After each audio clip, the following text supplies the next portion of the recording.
Hello and welcome everyone to VV studies. आज हम advertising management का एक नया टॉपिक पढ़ने वाले हैं, that is the legal aspects of advertising. जैसे कि आज हम न्यूज़पेपर में कोई ऐड देखते हैं, हम रेडियो पे कोई ऐड सुनते हैं, या फिर हम होर्डिंग्स में देखते हैं कोई ऐड, या फिर हमारे जो टेलीविजन पे ऐड आती हैं या जो हमारे फ़ोन में एडवर्टीजमेंट्स आती हैं, ये सारी की सारी जो भी एडवर्टीजमेंट्स होती हैं वो अलग अलग ऑर्गेनाइजेशंस के थ्रू रेगुलेटेड होती हैं। सबके पीछे कुछ ना कुछ लॉज बने हुए हैं, कुछ एक्ट्स बने हुए हैं। मतलब ऐसा नहीं कि आप टीवी पे कुछ भी एड्स दिखा सकते हो। There has to be some meeting, there has to be certain guidelines which are supposed to be followed by the company or by the media houses. तो सबसे पहले कुछ गवर्नमेंट के रेगुलेशंस लगे हुए हैं। There are an number of regulations that are impose by government. या हम सारे नहीं पढ़ेंगे, हम सिर्फ कुछ इंपॉर्टेंट रेगुलेशंस पढ़ेंगे जो कि हम डे टू डे बेसिस पे जो हम चीज़ें यूज़ करते हैं उनमें जो लगती हैं। First is the pharmacy act of 1918। Pharmacy से आप समझिएगा जब जहाँ पे हम मेडिसिन की बात कर रहे हैं।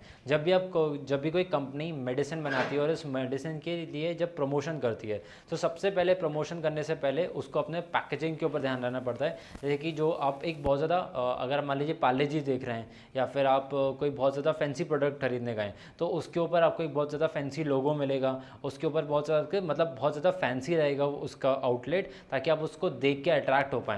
बट आपको मेडिसिन का अगर आप पैकेजिंग देख रहे हो तो आप उससे बहुत ज़्यादा अट्रैक्ट नहीं होगे, बिकॉज उनको अपने गाइडलाइंस को फॉलो करना होता है कि वो दवाई किससे बनी है। ऑब्वियसली आपका नाम रहेगा, आपकी कंपनी का नाम रहेगा, आपके जो ड्रग में या जो मेडिसिन में जो इंपॉर्टेंट इंग्रेडिएंट्स यूज़ हुए हैं वो इंग्रेडिएंट्स का कंसंट्रेशन रहेगा, उसकी यूजेस रहेंगे, उसकी मैन्युफैक्चरिंग डेट रहेगी, उसकी एक्सपायरी डेट रहेगी। So all the information, all the important informations are suppose to be added in the packaging.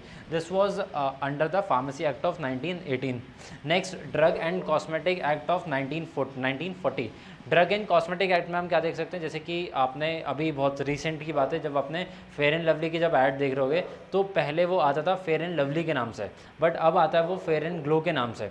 ये चेंज क्यों आया है? Because of the drug and cosmetic act of 1940 and the fair and lovely was not following the norms. Because जो fair and lovely है वो आपको एक तरीके से प्रमोट कर रहा है कि वो आपको गोरा कर देगा, बट ज़रूरी है कि वो आपको बहुत ज़्यादा गोरा कर दे। इसके पीछे उनके पास कोई भी साइंटिफिक प्रूफ नहीं है इसके ऊपर, या फिर उन्होंने कोई भी क्लिनिकल ट्रायल्स नहीं करे इसको जो कि प्रूफ करे कि हाँ अगर इसको कोई अपने चेहरे पे लगाएगा, जो भी उनके रिकमेंडेशंस होंगे उसके अकॉर्डिंग लगाएगा तो वो फेयर हो ही जाएगा। Because this is something which is related to your genetics. तो एक तरीके से वो एक फॉल्स क्लेम दे रहे हैं, या फिर एक तरीके से प्रूवन क्लेम नहीं है, तो वो ऐसा क्लेम नहीं दे सकते थे, इस वजह से उनको अपना नाम चेंज करना पड़ा। And now the advertising and in the name of drug and cosmetic acts के अंडर वो आता है फेयर एंड ग्लो के नाम से। Next is the drug control act. It is almost मतलब बेसिकली जब हम फार्मेसी एक्ट के और ड्रग एंड कॉस्मेटिक एक्ट के थोड़े रूल्स को मिलाते हैं तो वो ड्रग कंट्रोल एक्ट बन जाता है। ड्रग कंट्रोल एक्ट में हम सिर्फ ड्रग्स के बारे में बात नहीं करते, बेसिकली ड्रग्स एंड मेडिसिन सभी उसमें आता है। जैसे कि कुछ दवाइयाँ ऐसी होती हैं जैसे कि जिसमें कोडीन मिला रहता है। अब now codeine is a drug, तो आप उसका चाहो तो उसका है ना एक तरीके से आप ड्रग अब्यूज़ कर सकते हो। आप उसका कुछ लोग होते हैं जो कि उसको फॉल्सली यूज़ करते हैं। सो ऐसे ड्रग्स के लिए जो कि आपके हेल्थ के लिए अगर आप कंसंट्रेशन से ज़्यादा लो तो आपके अगर सेहत के लिए या फिर आपके हेल्थ के लिए अगर वो हानिकारक है, तो ऐसे पर्टिकुलर ड्रग्स के लिए आपको डॉक्टर का प्रेस्क्रिप्शन की ज़रूरत पड़ेगी। और ऐसे जो ड्रग्स होते हैं आप उनकी एडवर्टीजमेंट नहीं कर सकते हो, because these are not for the general purpose. और अगर आप इसकी एडवर्टीजमेंट कर रहे हो तो आपको उसके लिए प्रॉपर डिस्क्लेमर देना पड़ेगा, और आपको अपने एडवर्टीजमेंट में बोलना पड़ेगा कि this drug is suppose to be prescribed by the doctor और the medical practitioner. Next is the emblems and names act of 1950, जिसमें आप अपने प्रोडक्ट में, आप अपने कंपनी के, या फिर आप किसी भी तरीके से XYZ अगर आप किसी की भी एडवर्टीजमेंट कर रहे हो तो आप उसमें गवर्नमेंट के एम्बलम्स या फिर गवर्नमेंट का नाम यूज़ नहीं कर सकते।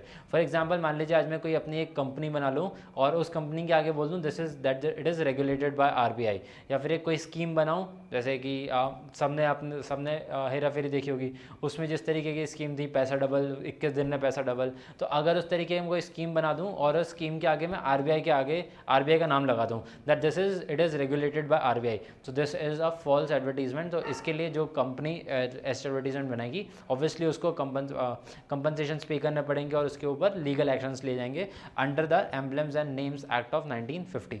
Last, drug and magic remedies act of 1954। Drug and magic remedies basically क्या होती हैं? ऐसी रेमेडीज जिसके लिए आप एक तरीके से फॉल्सली एक्यूज करते हो, फॉल्सली क्लेम करते हो। जब हम रोड्स पे आते हैं तो हम रोड साइड पे बहुत सारे ऐसे डॉक्टर्स के एड्स देखते हैं जो कि ऐसे जनरली ऐसे कुछ बाबा वगैरह होते हैं या कुछ ऐसे बेसिकली ढोंगी वर्ड उनके लिए सही है, जो कि ऐसे क्लेम्स करते हैं कि वो आपकी इन कोई भी आपको बीमारी, जैसे कि हमने कोरोना टाइम्स में बहुत सारा सुना था कि कुछ कुछ बाबा हैं वो आपको कुछ कोई पत्तियों का काढ़ा पिलाएंगे या कुछ सो एंड सो चीज़ें आपको कंज्यूम करने के लिए देंगे और उससे आपका कोरोना ठीक हो जाएगा। या ऐसे ही कोरोना के जैसी बहुत सारी बीमारियां होती हैं जिसके लिए क्लेम किया जाता है कि हाँ वो आपको सही कर देंगे। तो ऑब्वियसली अगर वो कर रहे हैं वेल एंड गुड, बट इसके लिए उनके पास कोई भी अपना प्रूवन डेटा नहीं है। जब तक उनके पास प्रूवन डेटा नहीं है तब तक वो लोग इस चीज़ की एडवर्टीजमेंट नहीं कर सकते हैं। सो अगर जो आप रोड साइड पर एडवर्टीजमेंट देख रहे हो अगर वो प्रूवन नहीं है तो एक तरीके से वो इलीगल एड्स हैं जिसके अगेंस्ट कंपनी और गवर्नमेंट उनके खिलाफ एक्शंस लेती है। Next coming on to the self regulations, एक तो ये थे जो अभी हमने समझे जो कि गवर्नमेंट ने रेगुलेशंस लगा के रखे हैं, बट कंपनी इंडस्ट्रीज़ खुद के ऊपर भी कुछ रेगुलेशंस लगाते हैं ताकि वो अपने एक बाउंड्री में रह के, अपने एक तरीके से मर्यादा में रह के या ऐसी चीज़ें दिखाएं जो कि बहुत ज़्यादा गलत ना हो, not from the point of view of consumer as well as from the point of view of industry. Because अगर आप किसी चीज़ के लिए बहुत ज़्यादा फॉल्सली क्लेम करते हो और वो एक तरीके बहुत बार ऐसा होता है कि वो बैकफायर कर सकती है, और वो बैकफायर करे तो आपकी पूरी जो आपने पूरा एडवर्टीजमेंट अपने करोड़ों पैसा लगाए रखा है वो पूरा आपका एकदम वेस्ट हो सकता है। सो इसके लिए कंपनीज अपने ऊपर सेल्फ रेगुलेटरी एक्ट लगाती है, जिसको सबसे पहले पॉइंट है उसमें सेल्फ डिसिप्लिन। सेल्फ डिसिप्लिन मान लीजिए आप कहीं पे जाते हो तो आपका एक कोड ऑफ कंडक्ट होता है, आपका एक बिहेवियर होता है कि आपको किस तरीके से वहाँ पे बैठना है, किस तरीके चलना है, किस तरीके से खाना है। आप एक तरीके से प्रोफेशनल बिहेवियर दिखाते हो आप जब प्रोफेशनल जगह जाते हो, लेकिन जब आप किसी पार्टी वाले वगैरह में जाओगे तो आप एक तरीके से अपना एक डिफरेंट बिहेवियर दिखाओगे, आपका तरीका अलग रहेगा वहाँ पे रहने का। सो बेसिकली आपको सेल्फ वहाँ पे रेगुलेटेड रहना पड़ेगा, आपको अपने डिसिप्लिनरी बिहेवियर में रहना पड़ेगा।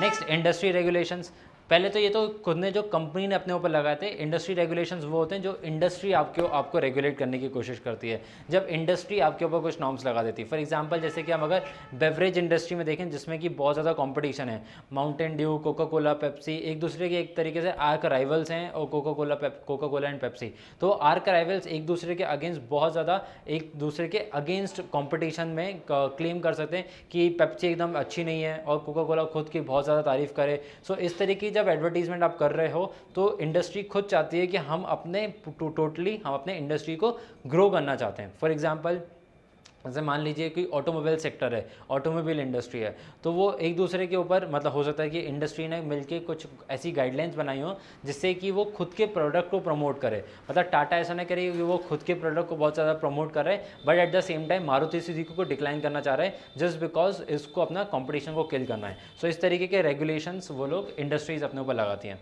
थर्ड इज द कोऑपरेटेड मतलब जो कि इंडस्ट्री और कॉम्पिटिशन सब मिलके एक तरीके से डिसाइड करते हैं और साथ ही साथ गवर्नमेंट के थ्रू भी वो रेगुलेटेड रहते हैं, जिसके थ्रू आप एक अच्छी ऐड बनाओ जो कि कंज्यूमर्स के बेनिफिट के लिए भी हो और उससे आपकी कंपनी का भी फायदा हो पाए।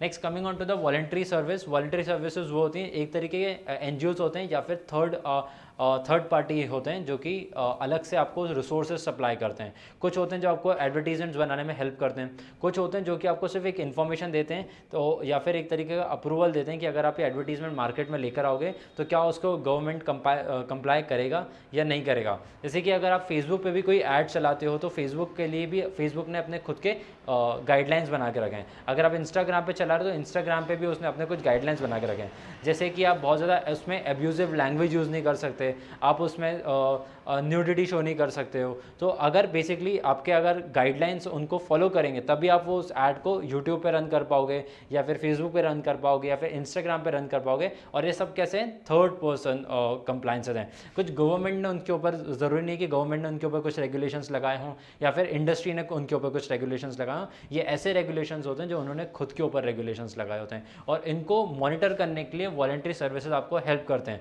जैसे कि advertising club of Mumbai, they also help you to launch any advertisement. Similarly consumer guidance of Kolkata, similarly directorate of advertising and visual publicity, ये आपको रेगुलेट करते हैं और आपको हेल्प करते हैं ताकि आप एक अच्छी एडवर्टीजमेंट बनाओ जो कि सोसाइटी में एक्सेप्टेबल हो।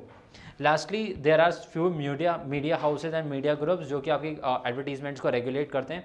जैसे कि आपने जनरली देखा होगा कि मास मीडिया मीडिया है या फिर टेलीविज़न पे जब मीडिया देखते हैं, वो एक तरीके से आपके हर एक चीज़ को रेगुलेट करता है। चाहे वो आपकी मान लीजिए बॉलीवुड को लेके हो सकता है, या फिर आपके जो मास मीडिया है जैसे कि इंस्टाग्राम इन्फ्लुएंसर्स वगैरह होते हैं, उनको बहुत ज़्यादा रेगुलेट करने की कोशिश करते हैं ये मीडिया हाउसेज और मीडिया ग्रुप्स। तो अगर इनके थ्रू कोई एडवर्टीजमेंट हो रही है, जनरली भी कोई एडवर्टीजमेंट हो रही है, तो ये मीडिया हाउसेज उनको रिपोर्ट करने की कोशिश करते हैं या फिर उनको फोर फ्रंट में लेकर आते हैं ताकि वो एक अच्छी एडवर्टीजमेंट बनाएं जो कि डिसेंट हो, at the same time helpful हो कंज्यूमर के लिए और कंज्यूमर का बहुत गलत फ़ायदा नहीं उठा रहे हो। So this was all about the legal aspects of advertisement. I hope you have learned something from the video, and if you have learned, then please click the like button.